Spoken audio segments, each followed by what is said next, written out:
Tik garšīgi, ka krīt visu nomietas pat. Kā iepriecināt sevi drūmos rudens vakaros? Ar kaut ko saldu. Mēs atradamies pie čimnei, ejam nogaršot.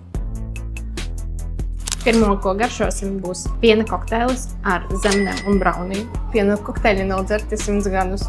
Garšīgi, šokolādīgi. Es jūtos kā maza meitene, kā man būtu 10, un vecāki man atved uz kafejnīcu.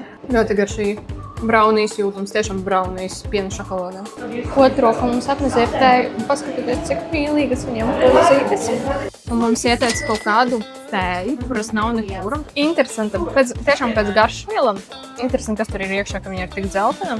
Atnesa mums abus gardumus. Viens ir ar saldējumu, tas ir avenes braunijas un apakšā ir nutella. Un otrs ar zemenēm, putu krēmu, un tur ir cepumu krēms. Garšosim. Sāksim ar saldējumu. Izskatās jau rīktīgi labi. Tik garšīgi, ka krīt visu nomietas pat. To maizi jāiet, ka augšā ir apēsta, bet mēs nedaudz noņemsim. Viņš ir ar kanēli, cukuru.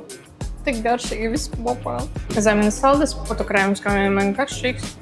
Es gribu to cepumu krēmu pagaršot, jo es pirms tam neesmu garšojis. Viņš ir tāds karamelīgs. Jūtami cepumiņi.